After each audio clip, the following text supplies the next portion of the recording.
Hello. Boy, have we got a doozy this morning. Whew. I want to talk about the kind of pendulum nature that I've seen in myself a little bit in regards to giving and receiving, and specifically in conversation, or I guess just like communion with, in particular, it's romantic interests or like intimate relationships, because like with seemingly every single wound ever, friendships, fine. Romantic, intimate relationships, damage. Damage.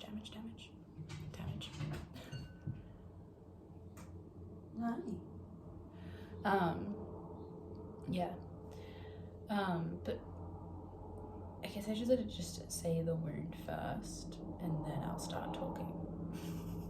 I never know how to structure these things because I think I lose myself in my brain really easily. But essentially, I just noticed that I had a fear around receiving in conversation, particularly with more intimate partners, because there's just this belief in me that if I start receiving, if I start being the receptive person, I'm never going to stop, and then I eventually go into this like deadened state, which isn't even necessarily what you would call being or like receiving. It's just this kind of like silence that, you know, you're not taking in information and like being interested or inspired or anything about it. You're just kind of being either spoken at or I don't know, it's this odd feeling, and I think if you felt it you probably understand it. But I've also realized that I can flip the other way in the sense of, and I think I have in terms of me trying to fix this wounding. So I think I was a very naturally receptive person. But then my second relationship happened to me, and that's where that relationship between being receptive to being silenced began. And then that relationship did a number on me, and healing from that has been big.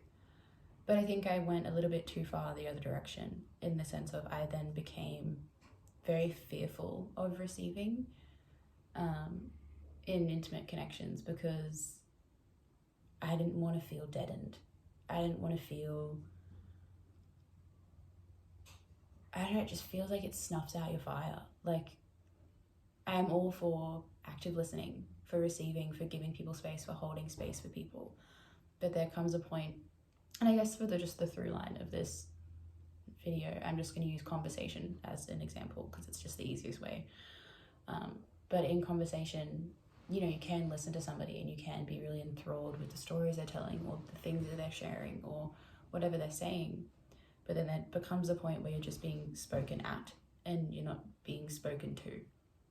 And I think that's where I found myself being. And it's developed like in me, yeah, this fear of receiving and this resistance to receiving and this need to just either constantly chase the feeling of being heard and unknowingly disengage with like that empathetic response inside of myself, when you can kind of, you know, when you listen to somebody and what they're saying and you can kind of see what they're needing through what they're saying. And I don't know, you can kind of sense when somebody's talking because they need to feel heard, and you can understand that. You can go, oh, okay, I'm hearing you. In terms of, I guess especially in like emotionally not intense, but emotionally important, like very emotionally intimate and important conversations, where maybe two people are chasing the need to be heard because of the kind of thing they're talking about. Me being one of those people in the conversation, if I have a fear of relinquishing into that receptive position, neither of us are going to be heard. What is she doing? I don't think she's doing anything that disruptive. Let me check. Hey, babe. Digging into nothing. Got it. Got it. That's my shoes. We're fine. Okay, just chilling.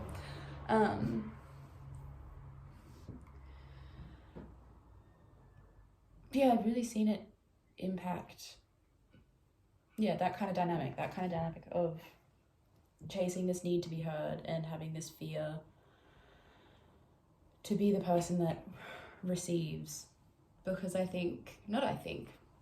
because I've learned that, once I go into that receptive position, once I become the receiver, I'm never received. Once I become the person that listens, I'm never heard. And that's gotten me to, put full throttle and full force into, okay, if I'm having an important conversation, this is the thing that I maybe need to distinguish, is that it's not just every conversation with a significant other. It's those important emotional conversations where there needs to be this feeling of compromise and this feeling of connection and this feeling of trust in this vulnerable conversation, that both of you are holding space for one another. But if both people are chasing the feeling of, I'm creating my space and you need to accept that I'm creating this space and you need to accept what I'm saying, that's the only way we're going to have this conducive conversation, then you're not going to have a conducive conversation. And unfortunately it happened, the belief kind of was reinforced in the past person that I was dating, I guess, but it was reinforced in order for me to realize that this is the thing that happens. Because there were a number of important conversations. Itchy nose. There are a number of important conversations that I'd be having with this person, that there would be that tension dynamic of both of us expressing from a place that really the resolution was to be heard. And I have two in mind right now that I see this dynamic happening where, and it was I've been working on my communication. I've been working on expressing my needs. And so the conversation usually would be started by me saying, hey, I would like to have, I don't know, now that I'm thinking of two conversations in particular, it's just kind of conflated into one. But the general structure would be hey, I'm feeling this way, blah, blah, blah. Can we talk about it? Blah, blah, blah. And the response would typically be one of defensiveness. And it wouldn't really, the response wouldn't really entail receiving anything that I had said. It would be a reaction and an action towards what I was saying. And so that need to be heard, that need for that vulnerability to be acknowledged, for that emotional depth to be seen, wouldn't be met. And then it would start this back and forth of and typically this person's action or reaction would be because my vulnerability would trigger something in them and they weren't really comfortable in sitting in that. And so it would just be this back and forth of, hey, I'm feeling this way and I would like to talk about it. And there would be this person being well, you're feeling this way makes me feel like this and I don't really like it. I don't really like feeling like this. And there would just be this back and forth. And there was the first time I realized, in order to be heard, I have to hear. And God, I just hope that once I do that, this person hears me too. And unfortunately, didn't happen. And it taught me that I just have to keep speaking up for myself. Because, once I hear somebody, they calm down and they go, okay, cool. And then unfortunately this person then just went to abandon the conversation, and I had to then remind them okay, well then what do you think about what I was saying before? And that taught me to continually not give up on myself, which I think is important, because I think it's really easy to feel that abandonment and that rejection and just go, fuck, okay, this person isn't going to hear me, this person's never going to hear me, fuck this person, blah, blah, blah. But it's also, if I resign myself to just that's what I'm going to accept for myself, then I'm also giving up on myself. Not only is this person giving up on me, I'm giving up on myself. And that, we're not in the business of doing that, babes. We're not in the business of doing that. So I've learned that I can just continually acknowledge that I deserve to be heard. And that's been a really great thing. But yeah, it's also just been a bit painful to see this pattern come up again and to really realize what's happening. Because I think there's a certain degree of pride that I've always had for being a good listener, in terms of if I'm not talking about astrology. If you catch me talking about astrology, bitch, I'm not going to listen to you. Unless I'm giving you a reading. Actually, no, that's a lie, because I do want to listen to somebody because they're usually telling me about their birth chart and like how they experience life. So you know what? No, I'm going to cut myself some slack. I'm not that bad. Sometimes I think I just like to paint myself as a villain. But I try. I think in all aspects of my life, especially with this, I really try. And for this wound to kind of come up, and for this wound to be rooted in the fact that I have such a deep fear and resistance to dropping into receptivity because of my own panicked needs, that was like shocking. It was shocking to be like, oh fuck, like, okay, turns out I still need to work on this. Hi babe, you're 24. You're gonna need to work on this for fucking ever. You're gonna need to work on fucking everything forever. That's the point of life. Nothing ever stops. Which is both exhausting and comforting. But yeah, so no, don't. These have things. No, don't do that. This is sprayed with stuff that will make your tummy hurt. And I didn't do that intentionally. I sprayed my Ugg boots with like suede saving stuff, forgetting that she like spends half an hour of her morning licking my Ugg boots every day. So it's really sad, because that's her way of showing love, and now I have to just like stop her. Fuck, I feel like the worst person in the world. She just hopped away. You're not a bad person. Okay. Anyway. Yeah, anyway, working on this wound forever, that's the thing, comforting. There, it was just very surprising, I think, because again, like if I look at who and how I am in connection and communion with other people, I see this very balanced self of, yeah, you can give and you can receive. And I'm so thankful that I have my friendships, because there I see what it is for communication to be beautiful. Like in them I see the beauty of being able to like see somebody rattle on and talk and express and feel and be open in front of you, and to be able to be taking that all in, and for taking all of that in to be inspiring things inside of you, inspiring connections, inspiring memories, inspiring thoughts and ideas. And that is that beautiful dance that happens between the giving and the taking, and the giving and the taking, like giving and receiving rather, giving and receiving. And yeah, it was really sad for me to realize that I have this resistance to engaging in that with somebody who I want to ultimately be very deep and intimate with. It was like really sad.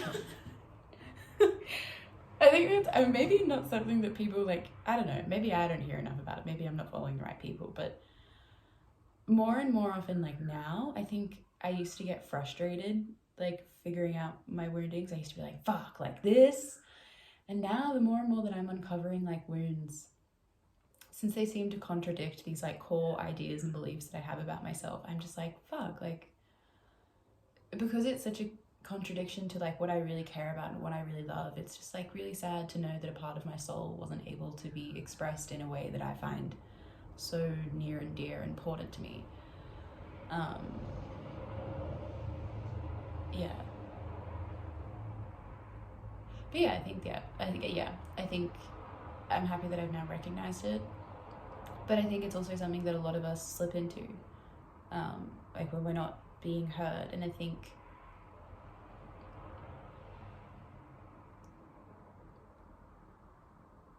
it's really easy to disappear into silence and be really deflated into silence.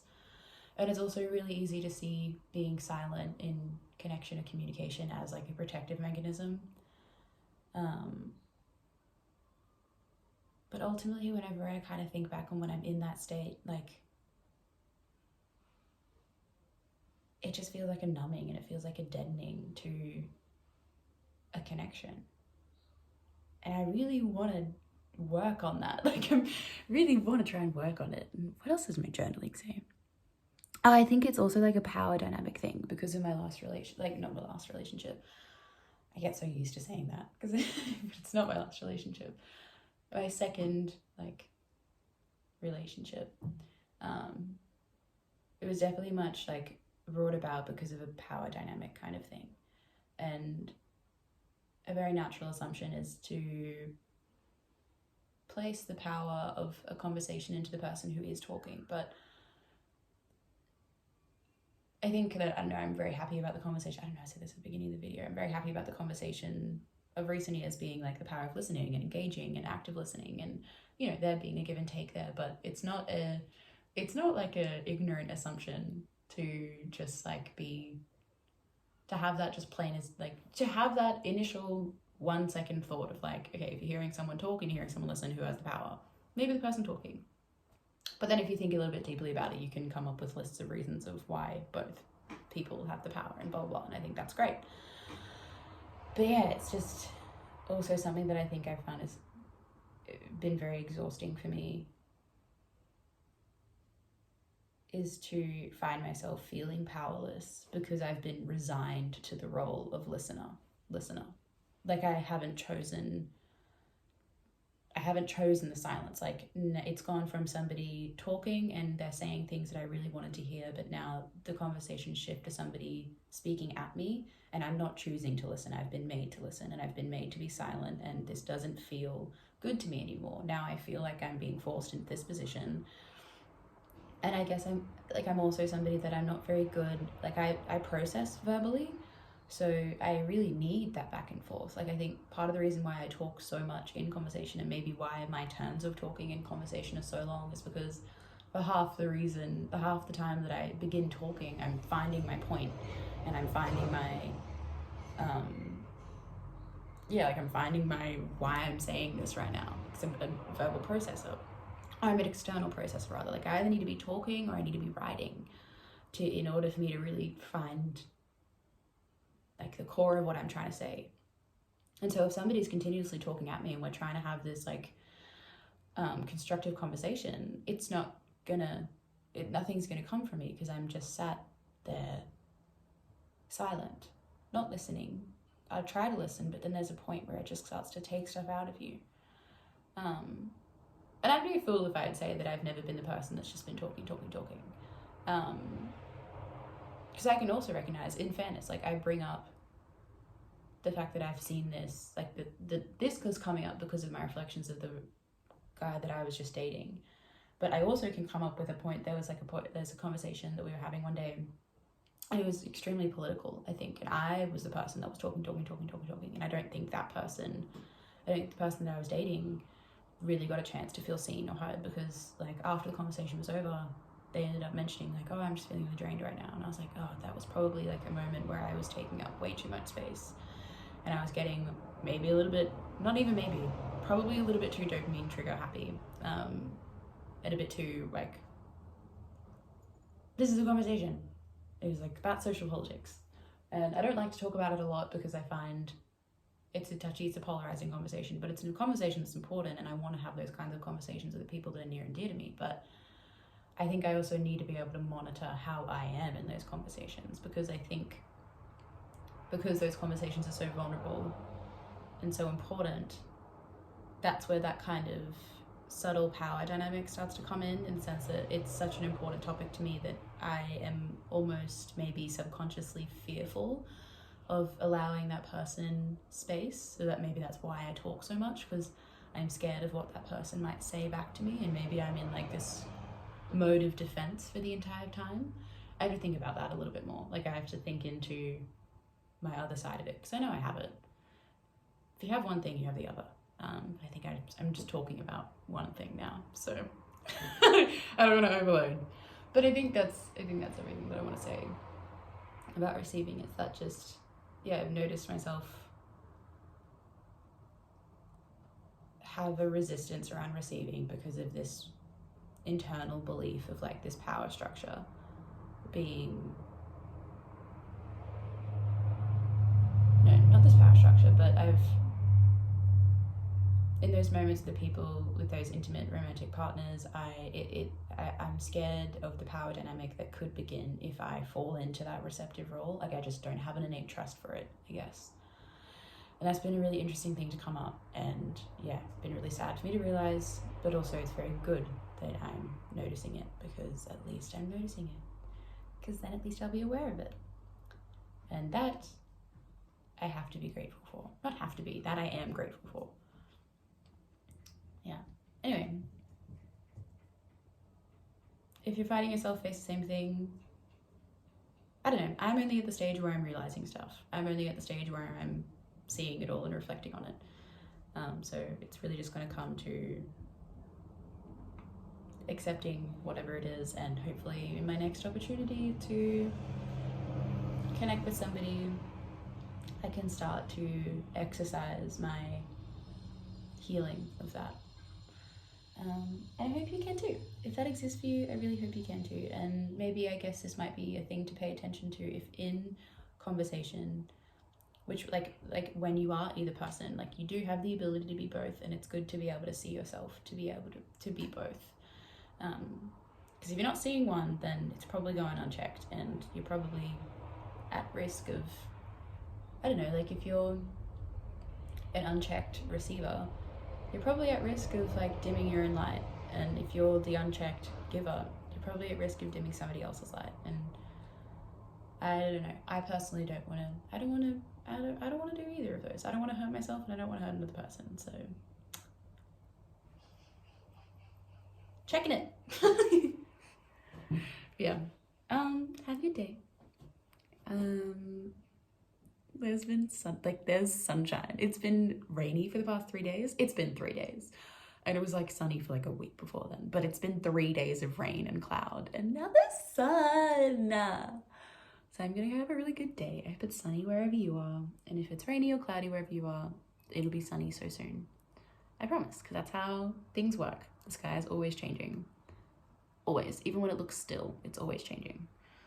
So there'll be sun soon. Don't worry about it. And oh yeah, I'll show my painting. I did a painting a couple days ago. This was out of anger.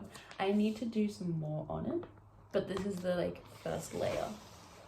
And it's sunny right now, so maybe the sparkles, oh, it looks like shit. This is my first layer. It looks like shit, but that's okay. Oh, you can kind of see the glitter. It's gonna be better soon. It is, no. You know what? It looks good. Just the camera isn't picking it up. But that's my first layer. It's I'm planning for it to be a multimedia thing. And it looks very bright and happy, but it was born of rage and confusion. And I'm kind of happy about it. Anyway, hope you have a great day today. Hope I wasn't rambling about too much. No, I'm never rambling about too much. Thanks for making it if you made it all the way here. And if you didn't, that's okay. Have a good day. I think I've said that so many times now. Or night, or midday, or midnight. Me and midnight. Listening to a lot of Taylor Swift. Anyway, stop. I need to stop. Bye.